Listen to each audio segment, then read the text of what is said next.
Nos hemos reunido en la capilla guadalupana del antiguo Palacio de Minería en la Ciudad de México para honrar a Jorge Luis Borges y para conversar sobre la poesía con un joven escritor mexicano que tiene, a mi juicio, afinidades y diferencias también profundas con los intereses espirituales de Borges. Nos hemos reunido aquí para conversar sobre la poesía en nuestro tiempo. Cuando me encaminaba a Minería, a este palacio, me pregunté, la poesía en nuestro tiempo. En cierto modo, nuestro tiempo, es decir, el presente, supone la existencia de un tiempo más vasto que contiene al presente, un tiempo que contiene a nuestro tiempo. Y pensé entonces que las relaciones de la poesía con el tiempo eran singulares. A veces se ha pensado que la poesía es sobre todo la memoria y que resucita el pasado, es la resurrección del pasado. A veces se ha pensado que la poesía, por ejemplo, Verlaine, algunos poetas, piensan que la poesía es la aprehensión del instante, de lo fugitivo, del presente en su expresión más viva y al mismo tiempo más fugaz. Y por último, hay otros que piensan que la poesía tiene que ver con la profecía y con el futuro. Y dentro de estos tres tiempos hay muchísimas variaciones, porque, claro, hay el tiempo que pudo ser. Aristóteles creía que el dominio especial de la poesía era lo que él llamaba lo que podría ser, lo posible verosímil, decía él. A diferencia de la historia que contaba lo que fue, y a diferencia de la filosofía que se ocupaba de lo que es, la poesía se ocupa de lo que podría ser. Bueno, yo quisiera conversar con ustedes sobre todo esto. Y quisiera que usted, Borges, que ha pensado tanto sobre el tiempo, que ha hecho cosas tan interesantes sobre el tiempo, tan paradójicas, nos dijese algo sobre esto. Sí. Yo creo que el tiempo es el problema esencial. Si supiéramos qué es el tiempo, sabiéramos qué es este mundo y quiénes somos. Creo que es el único problema realmente. Ya que uno puede imaginar un universo sin espacio, pero no sin tiempo. Yo he pensado mucho sobre el tiempo, mejor otros han pensado por mí, no he llegado a ninguna conclusión, lo cual conviene, ya que son más interesantes los enigmas que las respuestas. Claro. Sí, pero sigo pensando que el tiempo es el problema, el enigma. Y en el tiempo está, desde luego, el hecho, bueno, de que el tiempo pasa, se pierde, y sin embargo seguimos siendo de un modo incomprensible para nosotros. Sí. Recuerdo aquel hermoso verso de Boileau, que es tan hermoso que es indigno de Boileau, que subiera Boileau, le moment où je parle est déjà loin de moi, donde está lo fugitivo del tiempo, dicho quizá por algún romano y luego repetido admirablemente. Pero en ese momento Boileau resucita ese momento. Resucita ese momento, sí. Está volviendo presente. Sí, que es lo típico de la poesía japonesa, por ejemplo, ¿no? Sí. Esa poesía de instantes, claro, de puros instantes. Pero claro, que en los puros instantes está todo el pasado y todo el porvenir también. Claro. Salvador, ¿tú piensas lo mismo? ¿Tú te has ocupado? Bueno, en tus novelas se juega mucho con el tiempo y en tus cuentos. Bueno, sí, desde luego, yo creo que el tiempo es la dimensión fundamental del arte y que admite, naturalmente, como tú mismo lo has dicho y como lo prueba la obra de Borges mismo, que hay todo un sentido de la poesía que es conjetural, que se ocupa de las posibilidades que el tiempo mismo nos propone. Yo encuentro mucho este sentimiento en la poesía de Borges. Por otra parte, considero, ya visto el fenómeno de la poesía en el siglo XX o en nuestro tiempo, que, por ejemplo, un poeta eminentemente lírico como es Ezra Pound, y como lo demuestra el último canto de sus 120 cantos, se ha ocupado del tiempo, introduciendo en un sentimiento épico este sentimiento lírico del instante, a través de todos los cantos en los que se ocupa fundamentalmente de la historia, que es la dimensión del tiempo en su retroceso, ¿verdad? Por eso yo creo que no es fácilmente escindible la noción de tiempo en la poesía como una expresión simplemente de lirismo, sino que también cabe la posibilidad de introducirla dentro de un sentimiento épico. Esto lo encuentro fundamentalmente expreso en la poesía de Ezra Pound.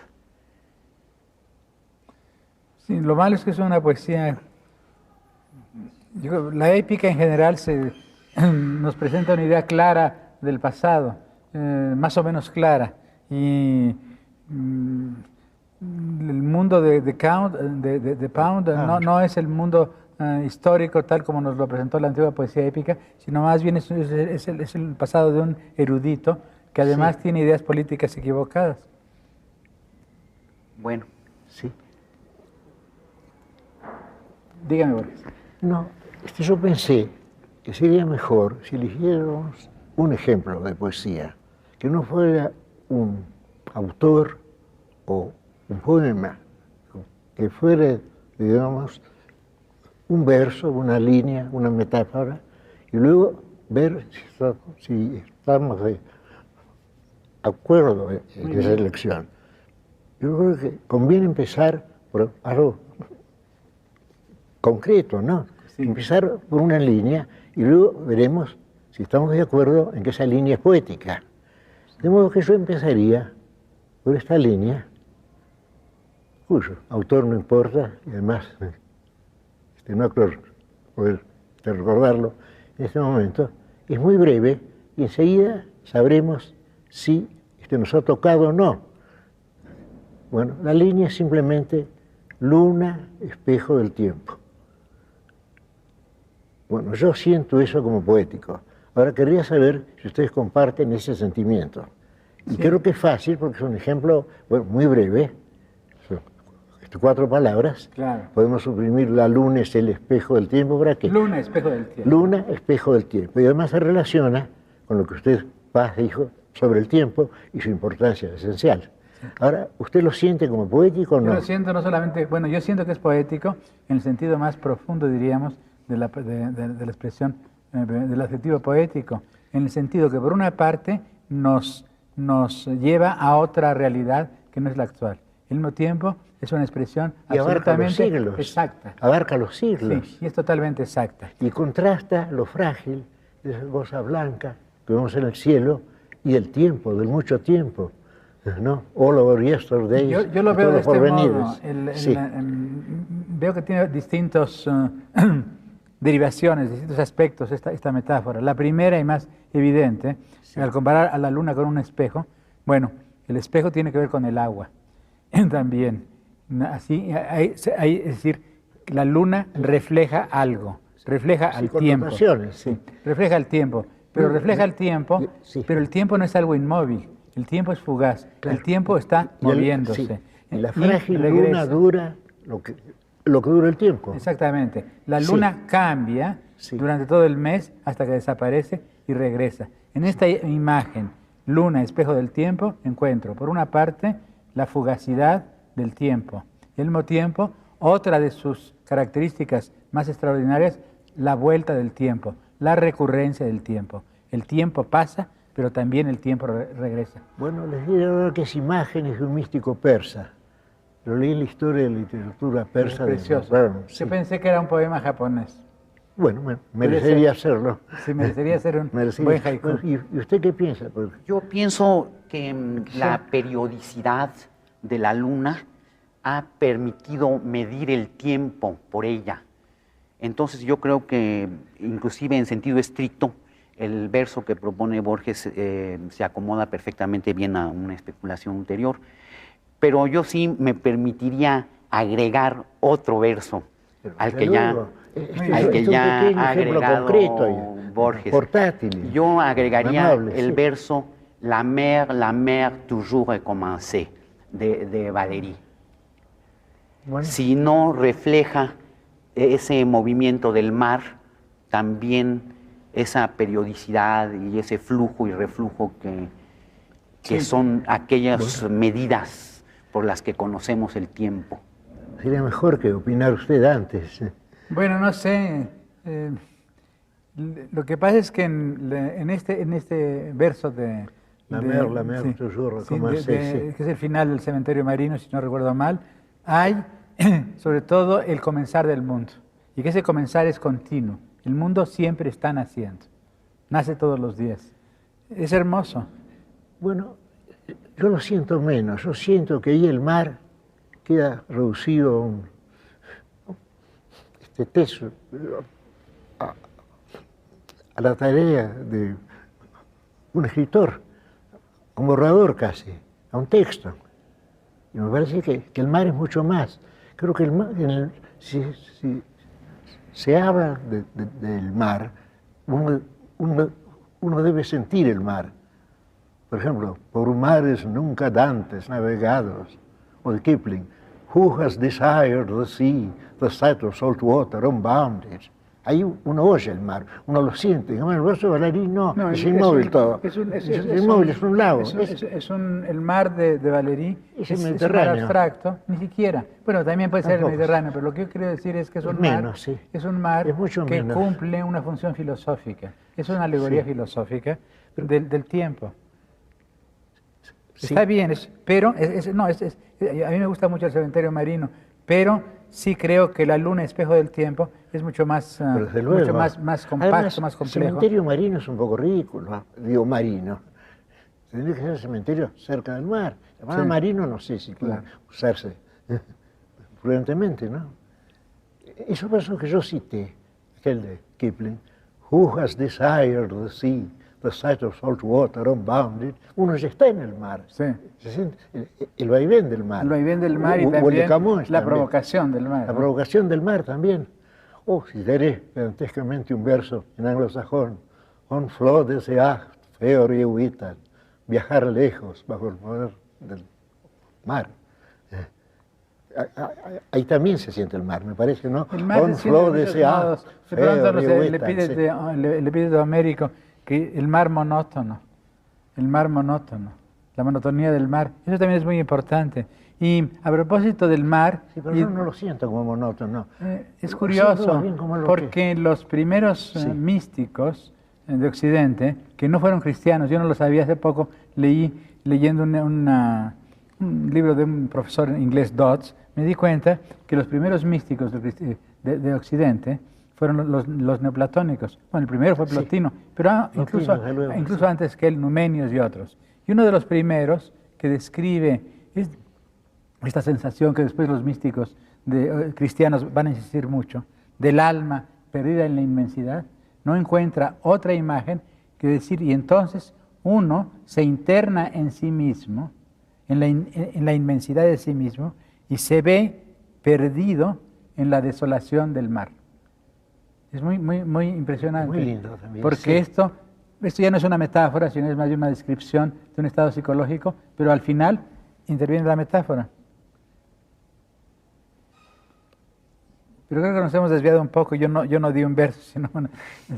No, pero esto no es obligatorio, es mejor que nos desviemos, quiere decir que estamos cómodos. Claro.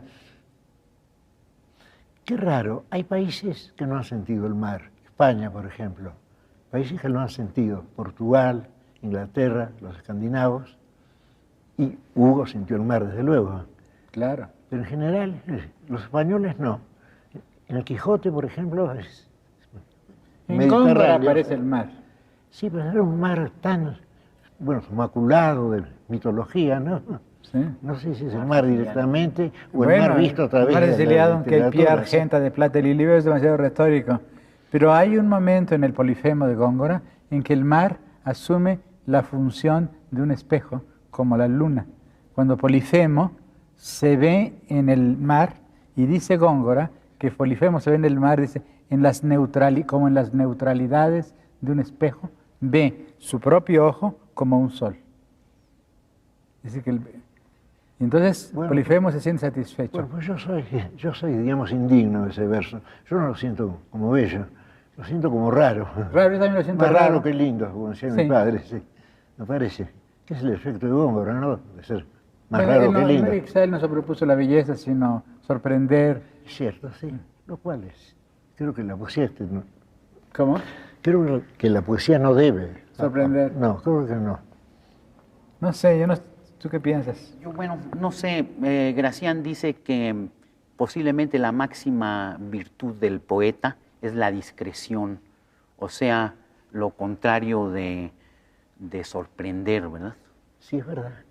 Yo recuerdo un amigo mío... Pero también, perdón, pero también no estoy muy de acuerdo, Salvador, porque también Gracián hizo toda la teoría de la sorpresa. Sí. Realmente lo que a él le importa en el... Claro, las lindezas, sí. Es el concepto, las la sombra, agudezas. sí, verbal, sí. Y entonces el concepto, dice él, es aproximar dos realidades distintas. Y mientras más ocultas sean las relaciones, más perfecto será el concepto. Eso es decir, en realidad, cuando habla del concepto y de la agudeza, está hablando de lo que nosotros llamamos metáfora, ¿no? Que consiste en aproximar dos realidades distintas de alguna manera, ¿no? Y al mismo tiempo hacer sentir que son idénticas, ¿Sí? que no hay diferencias, Claro. que son la misma cosa de algún modo. Si no se siente eso, bueno, el mero asombro, la mera sorpresa. El ejemplo que usted dio de la luna como espejo, el que tú diste del mar, menos, pero el que yo di de Góngora, en que Polifemo se ve en el mar como un espejo, prueba otra de las metáforas predilectas de usted y una de las metáforas que recurren sin cesar en la poesía de todo el mundo, el espejo. El espejo, sí, claro, o sea, Que otra vez, mágica. Que otra vez es el tiempo en su realidad contradictoria, porque el espejo nos presenta fija una imagen, pero esa imagen es absolutamente fugitiva, perecedera, se desvanece. Los espejos no tienen memoria. Cuando yo cuando era niño veía unos espejos en mi casa, que luego cuando nos volvimos pobres hubo que vender, pero me veían aquellos espejos y decía, ¿quién se habrá visto en estos espejos? Entonces me sentía muy triste porque me dio la sensación del tiempo y del olvido. Todo, y del olvido. Del tiempo y del olvido, sí. Bueno, había que buscar un verso en el que fuera importante la cadencia, el sonido, porque hasta ahora eso no ha ocurrido. Sí. Me parece que la cadencia para mí es lo esencial, o uno de los elementos esenciales. Sin música no hay poesía. Yo creo que no. Si, por ejemplo, bueno, sería pedantesco. A ver, bueno, no es música, eso otra cosa. Bueno, Ángelos Silesius dice, di rose iston varum, la rosa es sin por qué. Creo que eso lo sentimos como poesía, ¿no? Claro. Di rose iston varum, la rosa es sin por qué. Ahora, si yo dijera, el hecho estético es injustificable, no sería poético, no. Pero sin embargo es lo mismo para esta razón, no para el sentimiento, porque son la misma cosa. O cuando Shakespeare dice, to be or not to be, bueno, ahí no se trata de nada visual, pero si él hubiera dicho, matarse o no matarse, sí, matarse o seguir viviendo no tiene ninguna fuerza. Ahí lo que tiene fuerza es la palabra abstracta be. Bueno, to be or not to be. Creo que no sea to be or not to be. Bueno, mejor todavía, hay las vocales. No, ahora yo no sé si ustedes están de acuerdo en que eso es poesía, porque si no, no podemos discutir. Es poesía. Yo creo que la poesía creo que es poesía. Es inseparable. Y está en la palabra be, que en sí no parece poética, parece más bien propia de la lógica, ¿no? Del entendimiento discursivo que de la imaginación. Ahora, ¿usted está de acuerdo en que es poesía? Sí, to be or not to be, ¿o a usted le parece que solo es poesía dentro del contexto de la tragedia, dentro del hecho de que ninguna manera? Los valores simplemente fónicos son muy importantes. Ah, bueno. Pero a ese respecto, y yo sé que a usted no le gusta mucho Mallarmé, yo encuentro, por ejemplo, que Mallarmé funciona a base de disociación y de negación de atributos y de cualidades, igual que como lo podría hacer Shakespeare en to be o no to be en lugar de matarse o no matarse. Por ejemplo, el verso Aboli vivelo dinanité sonore es un verso que tiende a privar el objeto descrito de todas sus cualidades, Es decir, describirlo por negación. Sí, pero fonéticamente es tan feo. Abolí bibelot, demasiadas B. Es muy mezquino, me parece. Bueno, no sé, mucha gente... Bueno, para mí, ya sé que soy un hereje. Abolí bibelot de inadvertencia. Mucha gente le ha grato, gustado. eso A lo mí digo. me pareció grato y me pareció... Recuerdo que quise traducirlo porque me parecía muy difícil traducirlo. traducción Porque sería la muy palabra superior, sin duda. bibelot Bibelot es horrible, imposible. además. Es muy trivial, ¿no? Baratija. Bibelot es bárbaro. Baratija es imposible. Sí, no, es imposible. Entonces se me Excluye la poesía. me ocurrió una metáfora, porque en el fondo el famoso bibelot no es sino una concha. En el poema de Mallarmé es una concha que está en una mesa. Y entonces... Pero esa imagen es mejor que la palabra bibelot. Sí, entonces pensé que como que Concha era demasiado real, y que, Bibelot es demasiado feo, y yo que creo que es abolido trivial, ¿no? era excesivo, se me ocurrió esta Abolido es traducción excesivo para Bibelot. absolutamente infiel quizá, pero en cierto modo fiel, del verso de Mallarmé, y puse espiral, espirada de inanidad sonora. Bueno, es infinitamente superior al texto, ¿eh? Desde luego. No sé, a mí me gustó Pero claro mucho. que sí. Los traductores mejoran muchas veces. Bueno, usted dijo que a Valerí lo había mejorado su amigo Ibarra. Ibarra. Bueno, en alguna ocasión, pero no sé.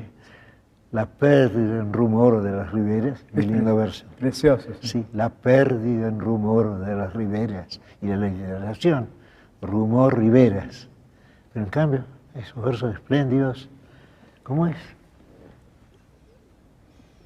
Tel un fruit qui se fond en jouissance dans une bouche où sa forme se meurt. Es perfecto, ¿eh? Es perfecto. Eso Sí. es- Y es puramente físico, ¿no? Una sensación física. Y el tiempo también está ahí. Y el tiempo también. Pero se fond en jouissance. Es admirable. Admirable, sí. Sí.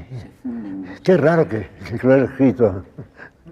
Bueno, Bueno, es yo Valerí. Valerí era un hombre sensual y, Sí. y acierta Sí. en dos momentos. Bueno, era un hombre sensual y era un hombre muy inteligente. Acierta desde luego. cuando analiza, cuando razona, cuando describe y también acierta cuando habla de mujeres, de cosas concretas, de árboles, de sombras. Es un poco como Mallarmé también. Hay esta composición curiosa del espíritu francés abstracto y de la gran sensualidad. Sí. Yo creo, ¿no? Sí, que son típicas de Francia, ¿eh? La Pero sensualidad para a mí todos, no- ¿no? Cuando yo me Para todos los sentidos. ¿Sí? Los franceses son sensuales. Para todos los sentidos. Para todos los sentidos, Sí. sí. yo no- Profundamente sensuales, sí. bueno, han inventado la comida, han inventado ciertas formas de la cortesía, etcétera, ¿no? Es cierto. tienen que ver a mí con me la- gusta más la comida china o italiana, pero en fin. Bueno, los chinos sí, los chinos sí. Sí. La comida italiana es un poco monótona, digamos, pero, Sí, pero la comida china sí, pero lo del pueblo chino es otra vez un pueblo concreto, Ah, desde luego, pragmático, Sí. realista, analítico, como el francés, y sensual como el francés, ¿no? Y los italianos son sensuales también. Sí, ¿Cómo? muy sensuales. Sí. Pero creo que han dejado de ser analíticos hace mucho tiempo, ¿no? Lo fueron quizá en el Renacimiento, pero Sí, es verdad. La teoría de Croce no nos ayuda, ¿no? ¿Verdad? El arte es expresión. ¿Expresión de qué? Claro. No es nada. Yo diría más bien el arte es alusión a las cosas, ¿no? No podemos expresar, es demasiado ambicioso ese proyecto. sí, además expresar es demasiado vasto. Claro. No solamente pero el arte expresa, ¿no? aludir, sí. Bueno, voy a recordar un verso de Browning, que es curioso, bueno, por el hecho de que lógicamente es, bueno, no sé, indefendible quizá. A lyric love, half angel and half bird. Sí, amor, mitad ángel y mitad pájaro. Y el ángel es mitad pájaro. Y eso ya surge. Claro, me sí. parece- Precioso. Era muy peligroso. Mitad. Es el última estrofa del The Ring and the Book. A lyric love, half angel and half bird. And all I want are the wild desire. Wild es una palabra lindísima también, ¿eh? Que no se traduce fácilmente, wild. Sí, sí. Como windy es muy lindo en inglés. En cambio, ventosa. No se puede decir, ¿no? No, Ventoso es muy terrible. feo. En cambio, Tennyson dice, far on the ringing plains of windy Troy. En cambio, la ventosa Troya es ridícula, ¿no? Claro. Y tempestuosa, no sé si. ¿Cómo se traducían antes la arenosa Troya? Dice algún traductor español del siglo Y XIX. bueno, eso está bien. Está bien, la arenosa Troya, ¿no? No quiere decir que. No, pero no era claro, Troya la arenosa, sino creo que era la tierra de Néstor. Alguna ciudad griega era la arenosa, ¿no? La arena sí, creo que sí. No era Troya, creo, no recuerdo ahora. Pero con todo esto, me parece que estamos llegando a la conclusión de que la poesía es inexplicable, que la rosa es sin por qué. Sí. Pero sí, lo que podríamos decir es que la poesía escoge, es decir, el tiempo, diríamos. Y aquí usted que quiere tanto a Schopenhauer, Sí. quiero decirle que yo también lo adoro. Ah, bueno, desde luego. Lo adoro sobre todo porque creo que es el hombre que puso en su lugar a Hegel, que es una de las calamidades que padecemos hace. Ah, desde luego. ¿Verdad? Bueno, pues... Simpatías pues y diferencias. Schopenhauer pensaba que lo único que había era el presente.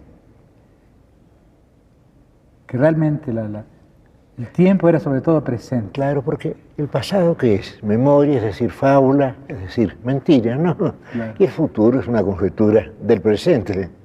La desdicha de los hombres, decía, es que los hombres saben que hay pasado y presienten que hay futuro. Los animales, decía, viven en una suerte de paraíso porque viven en un eterno ahora. Bueno, viven hay en un un poema eterno de Yeats presente. sobre eso, ¿se acuerda? No recuerdo. Man hates death. Sí, que dice, un animal no sabe que va a morir, pero un hombre, no sé, en su orgullo, no me acuerdo cómo es, y luego dice, man has created death, el hombre ha creado la muerte. Sí. Es decir, es consciente de la muerte, la sabe. Pues la yo creo que- presiente, la teme y la espera, sí. Pues yo creo que la poesía recoge esto, se ocupa del pasado.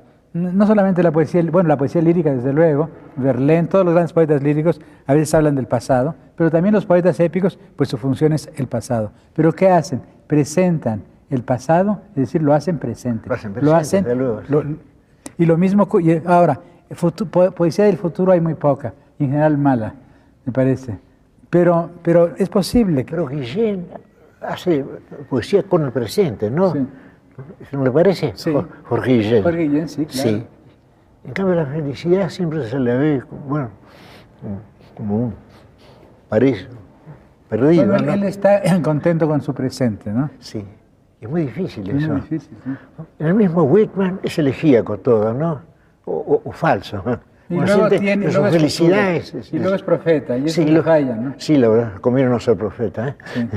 Yo creo que Sí. la poesía del futuro es la de Whitman y es la poesía, toda la poesía llamada revolucionaria, Sí. que en general ha fracasado lamentablemente, ¿no?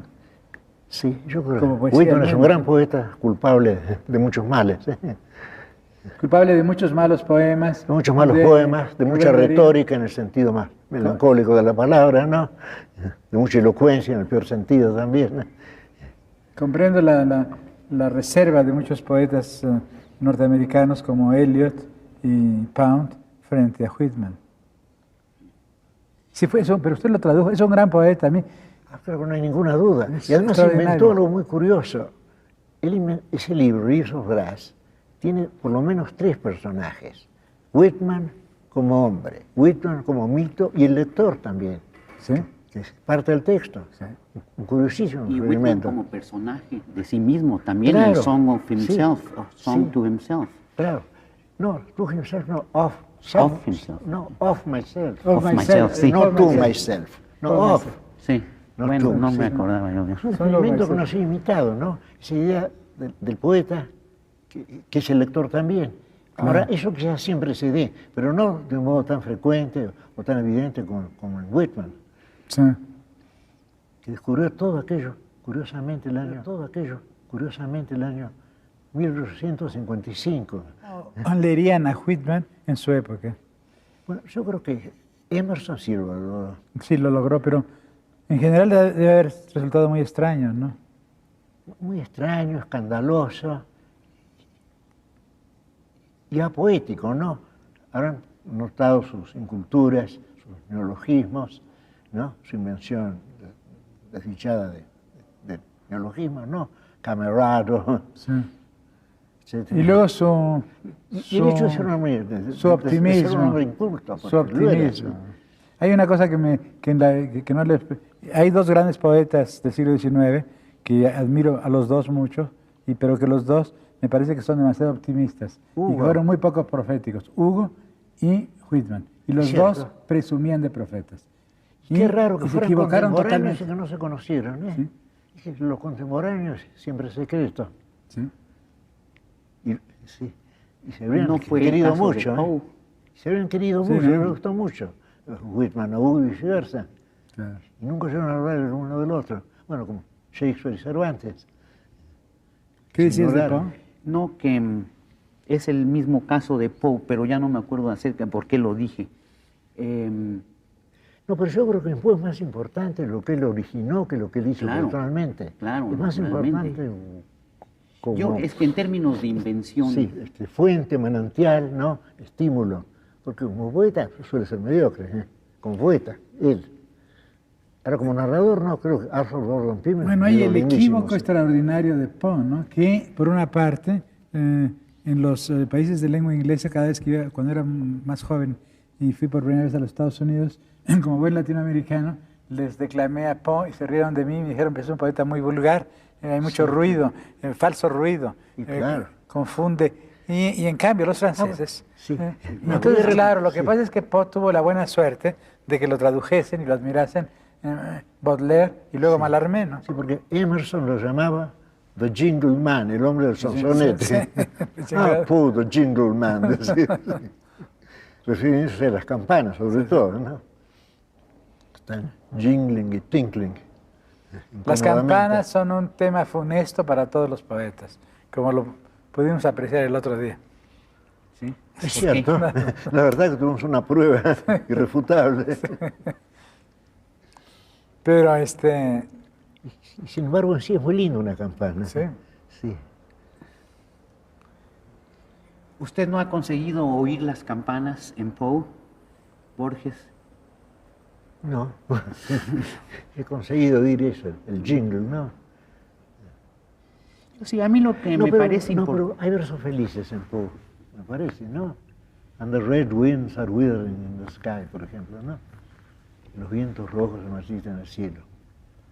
Que un amigo mío, que no mencionaré desde luego, ha muerto además, tradujo literalmente así. Y los vientos rojos se marchitan en el cielo. Ya no brama le fera el hórreo.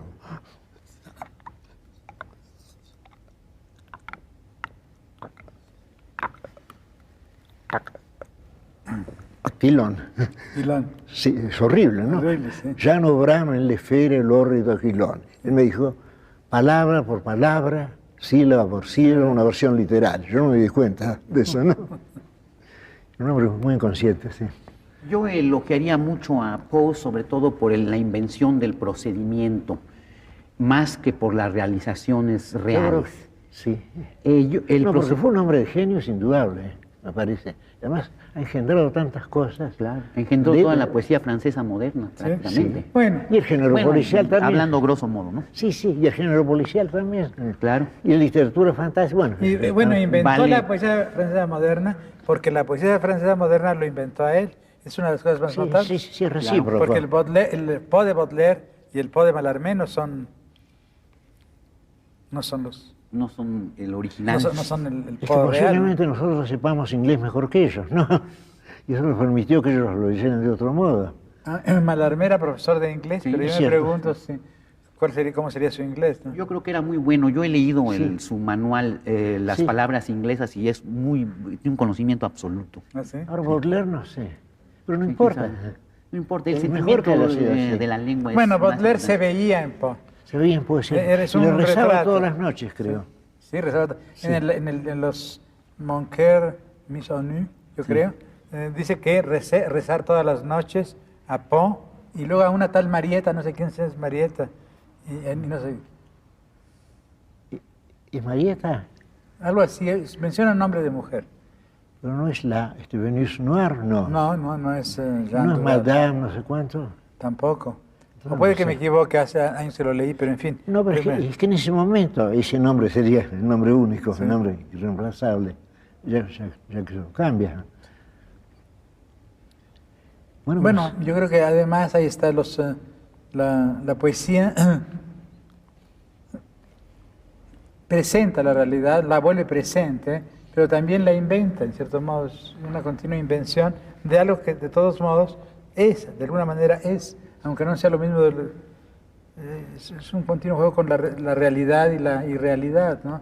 Disuelve las fronteras entre lo real y lo Y irreal. además, como no sabemos qué es real y qué es irreal, ¿no? Claro. Ya que todo puede ser irreal o real, o a lo mismo, ¿no?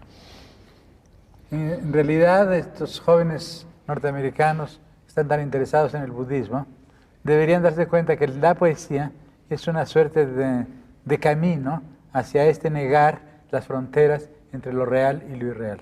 Es decir, introduce la duda en la realidad. Es decir, la antigua idea de la vida como un sueño. ¿Sí? Y hacer lo mismo, esencialmente. El idealismo. El idealismo, Berkeley. Sí, Novalis, bueno. Bueno, usted tiene un poema admirable cuando habla de la hipótesis de Berkeley, aquel poema de Buenos Aires. Creo que, no sé. ¿Se acuerda de algunos versos para que... No, para no puede decirlos? ser, si lo escribí en 1923. ¿Sabe que lo leí en la revista Sur? Una segunda versión, yo creo, ese poema. Puede ser que haya sido, mucho después, purificado, cuando ¿no? en 1930 Creo y que sí, tantos, 30 y creo que sí, tantos. que corregía errores muy groseros en la primera versión, sí. En que habla de la hipótesis de Berkeley. Sí. Que- De Schopenhauer y de Berkeley. Sí, Schopenhauer. Sí, menciono esos dos, Entonces, sí. la idea de cómo hay que reinventar la realidad. Sí. Y que la misión de reinventar la realidad Sí. está a cargo de unos cuantos insomnes. ¿No es así el poema? ¿Lo recuerdo mal? Sí, la idea es esa.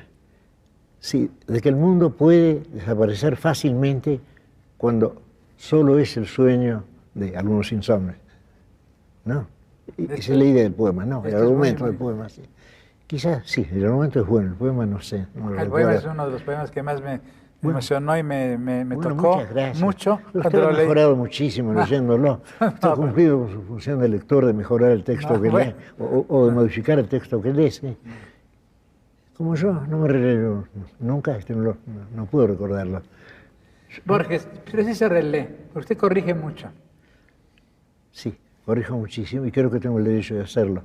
O sea, Yeats, it is myself that I remake. Yo mismo me rehago así. Yo también creo en eso. ¿Tú no crees en eso? Sí. Pero como yo no puedo leer desde el año 1955, prefiero que me relean textos de otros y no mías, lo cual es natural. Si releo lo mío, en fin, veo las tantas imperfecciones, las demasiadas imperfecciones. Pero yo sí creo que el poeta tiene, es un problema muy grande, ¿no?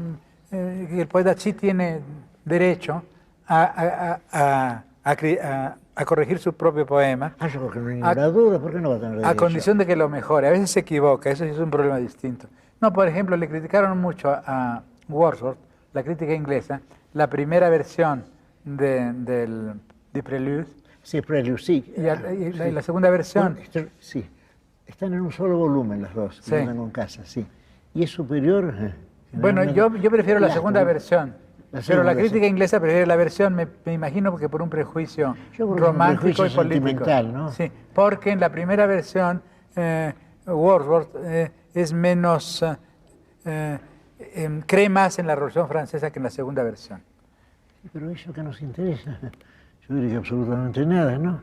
Las opiniones de un autor son lo más superficial y efímero. Qué gusto me da oír eso, de que Las opiniones, bueno, caramba, qué poca cosa, ¿no? las opiniones son cambiantes, mudables como el tiempo. Lo interesante es lo otro, el mecanismo que hace que el tiempo vuelva y recurra. Por eso podemos volver a la imagen del principio para terminar esta conversación, esta imagen que usted Entonces, nos- volvemos a Persia. Sí, volvemos a Persia. Pero muchas donde gracias. donde Agradezco el nombre de Y- Persia, ¿eh? Y, de digamos, Fitzgerald también. digamos que así como nuestra conversación empieza y regresa, el tiempo, las mejores imágenes del tiempo, las mejores imágenes de la poesía son aquellas en las cuales el tiempo se muestra en toda su fugacidad Y al mismo tiempo en su recurrencia, en su volver. En su eternidad. ¿Sí? Sí, desde luego. Es decir, que el tiempo se niega a sí mismo, se afirma a sí mismo como sucesión y se niega a sí mismo como eternidad. Sí. Estamos de acuerdo, parece. Y Increíblemente con estamos de acuerdo, sobre un tema entusiasmo infinito. estamos de acuerdo. ¿Sí? Yo sí quisiera, a propósito de esta recreación del momento, invocar nada más el espíritu de un escritor de nuestro tiempo que yo no juzgo como poeta o como narrador, sino que para mí tiene implicaciones que a todos nos interesan los que estamos aquí, que es Joyce. Por dos razones. La recreación de Dublín desde lejos, como actividad estrictamente de la memoria y de la mano que escribe. Y a la memoria como nostalgia, ¿no? Nostalgia. Sí. Yo por De eso lo perdido, planteo. sí.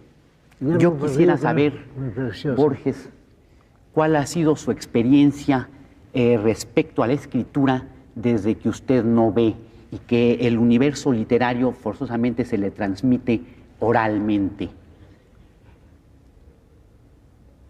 A ver, estoy tratando de pensar. No sé si ha cambiado, ¿eh? No sé si es tan importante eso.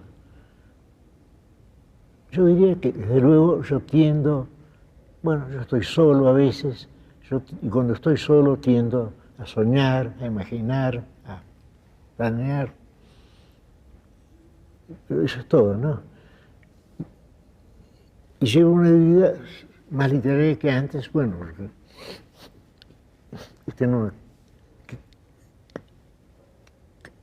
no queda otra cosa, ¿no?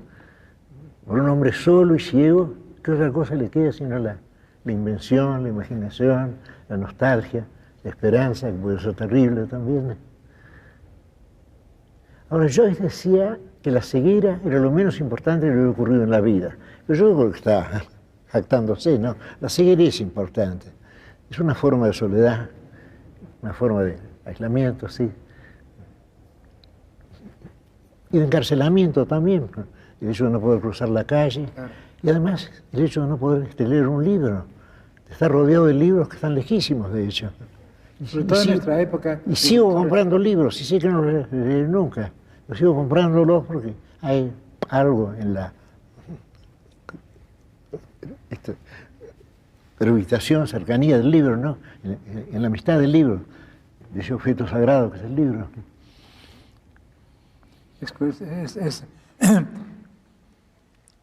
Pero el libro es reciente, durante generaciones, durante cientos de años, los hombres no leían, oían los poemas homéricos, oían a los poetas provenzales cantar.